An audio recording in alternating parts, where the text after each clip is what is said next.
Vestino na Dorcas nawe bamaze gutandukana na Irene cyase Murindahabi Irene wabarebereraga mu Rwanda. Twongere kugaruka kandi ku muhanzi ukiri mutoya waje kuvuga ko yahuye n'ihungabana mu kwamamara kwiwe ari we Diaspora.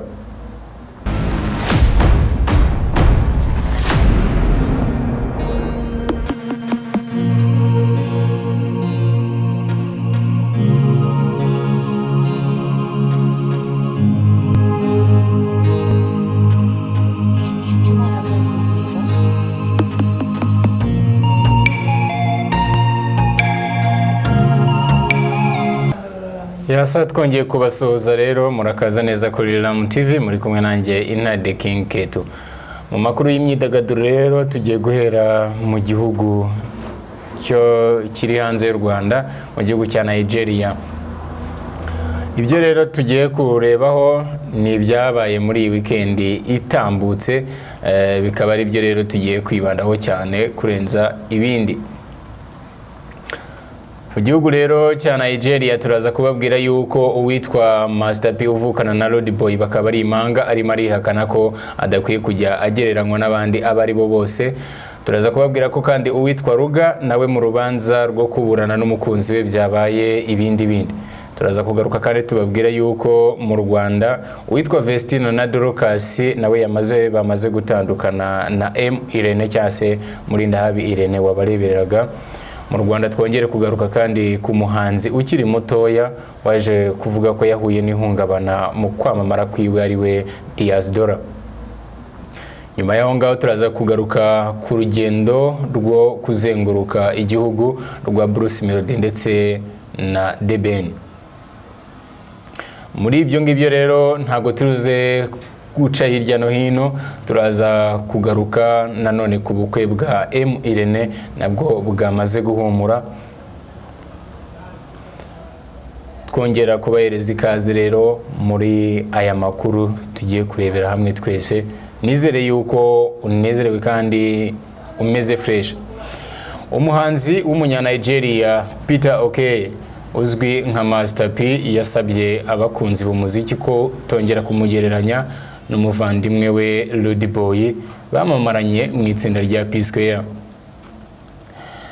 Uwitwa Peter yakomeje agira ati, mu mashusho y'ikiganiro aheruka gukora Master P yagaragaye avuga ko ashaka gukora umuziki we awitayeho cyane, yongera ko uretse na Lord Boy bavukana adashaka kugereranywa n'undi muhanzi uwo ari we wese kuko afite ubudasa. Ati nimureke kungereranya n'umuvandimwe wanjye cyangwa n'undi muntu uwo ari we wese, ndashaka gukora umuziki wanjye nkakorera amafaranga yanjye. Master P yakomeje avuga ko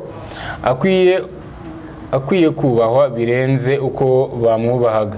Ikindi kandi nuko uwitwa Master P yongeye gusubira mu ntambara y'inkunduro we n'umuvandimwe we Lord Boy bapfa amafaranga yavaga mu bihangano bagiye bakorana, kugeza ubwo n'umuryango wabo ubigiyemo bakumvikana yuko ibyo bintu bigomba gukorwa binyuze mu biganiro aho kugira ngo bihe amenyo y'abasetsi ku mbuga nkoranyambaga. Bakoze indirimbo nyinshi zamamara ku isi, izamenyekanye mu Rwanda zirimo nka Personally, Dumi Alingo, Collabo na Like You, Chopa My Mind n'izindi nka Beautiful Onyinye. Tukiri muri Nigeria turagaruka ku witwa Ruga nawe rero umaze iminsi ari mu bibazo by'umukunzi wiwe. Umuhanzi w'umunya Nigeria Ruga yabaye ahagaritse akazi ke ko gukora umuziki nyuma y'inkundura y'urubanza amazemo igihe n'uwo hoze ari umukunzi we. Iki cyemezo cya Ruga cyatangajwe na sosiyete ye yitwa Brown Boy Entertainment yavuze ko uyu muhanzi wamamaye mu ndirimbo nka Bouncer na Dio amaze igihe kinini adasohora indirimbo kubera ibibazo afitanye n'uwo bigeze gukundana. Iti Ruga yagoswe n'uruhererekane rw'ibibazo nyuma y'uko umuntu bakundanye afashe umwanzuro wo kumujyana mu nkiko amushinza kumwangiriza amarangamutima. Yavuze ko Ruga yabaye afashe ikiruhuko gito mu muziki ndetse ko azawusubira muri Kanama mwaka wa 2026. Yavuze ko Ruga yabaye afashe mwaka wa 2026 yamenyekanye mu izina rya Ruga ariko amazina ye bwite ni Michel Adebayo. Mu ntangiriro za 2024 Ruga atandukanye n'inzu John Zingi World yamurebereraga inyungu mu bijyanye n'umuziki. Yahise rero ashinga iye ayita Brown Boy Entertainment nayo abarizwamo ubu ngubu. Twigarukira rero mu Rwanda aho byaje kuba bifata indi sura muri iyi weekend mu muziki wo kuzenguruka igihugu. Ibitaramo bya Some Country Tour byatumiwemo Bruce Melody na The Ben, Kitoko ndetse na Byiza byatangiriye mu karere ka Musanze kuri tariki 13 Kamena 2026, aho abahanzi basusurukije ibihumbi by'abakunzi babo bari babukereye. Ni igitaramo cyabereye muri stade Ubworoherane. Kwinjira byari 2,000 mu myanya isanzwe, 5,000 muri VIP, 10,000 muri VVIP. Mu gihe ameza ateye muri Kigali Universe Lodge yaguraga 5,000. Ubwitabire bwari hejuru muri ibi bitaramo ni kimwe mu byaranze bakiyongeraho abafana babyishimiraga cyane.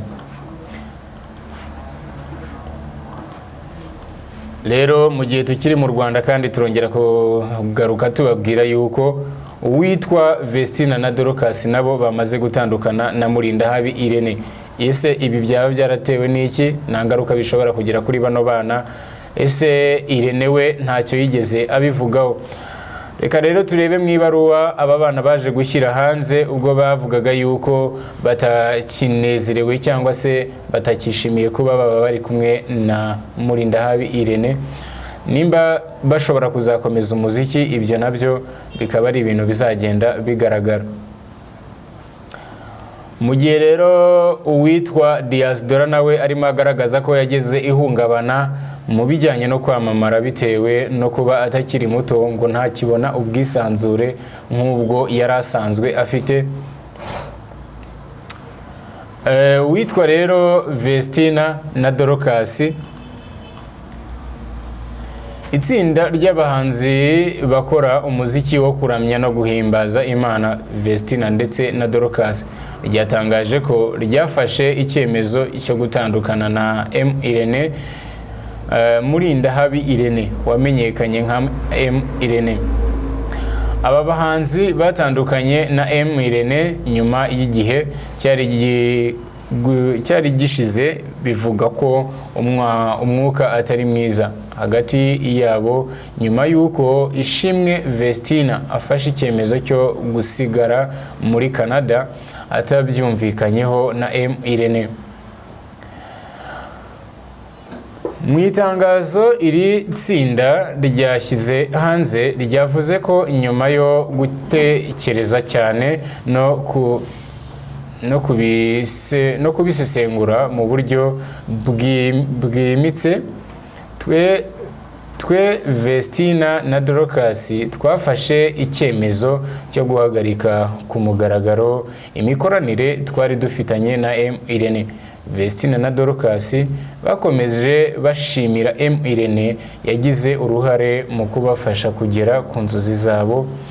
nk'abahanzi cyane ko uretse kubafasha mu muziki bemeza ko iyo sosiyete yababaniye nk'umubyeyi. Bati mbere ya byose turashaka gushimira byimazeyo Irene yabaye umugisha ukomeye kuri twebwe kuva ku ntangiriro batugiriye icyizere bashora imari mu nzozi zacu kandi badufasha mu gihe twari tubikeneye cyane. Ni icyemezo aba bahanzi bavuga ko bafashe bibagoye cyane ko nubwo hari byinshi bagezeho bafatanyije basanga ari igihe cyiza cyo gukomeza urugendo nk'abahanzi bigenga. Bati ni icyemezo cyari kigoye, twishimira byinshi twagezeho turi kumwe ndetse n'ibihe byiza twagiranye. Icyakora muri iki gihe twumva ari ngombwa gukomeza urugendo rwacu. Turagaruka mu Rwanda tubabwira yuko umuhanzi wamenyekanye mu izina rya Diazdora avuga yuko yatewe n'ihungabana rikomeye cyane no kwamamara kwiwe.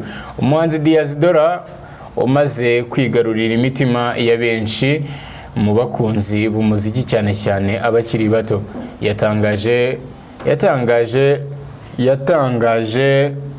yatangaje ko nubwo akomeje kwamamara ariko bitaba byoroshye kubyakira kuko uyu muziki wamuteye ihungabana rikomeye cyane.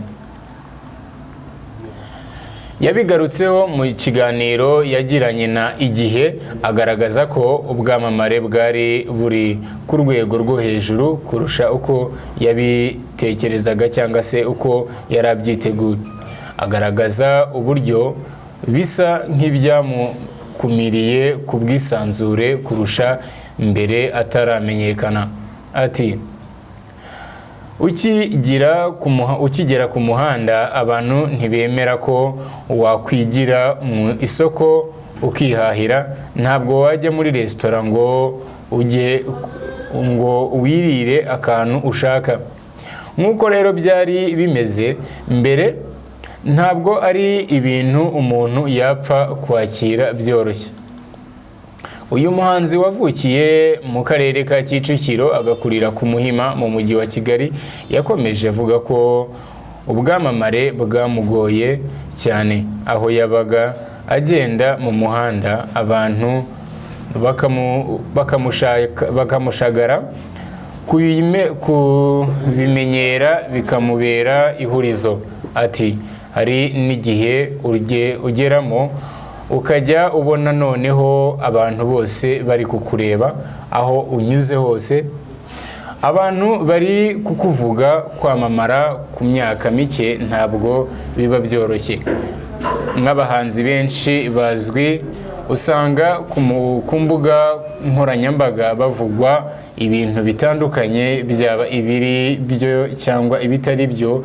No kuri uyu muhanzi niko bigenda, ndetse mu minsi ishize byavuzwe ko ari mu rukundo n'inkumi yitwa Kankindi.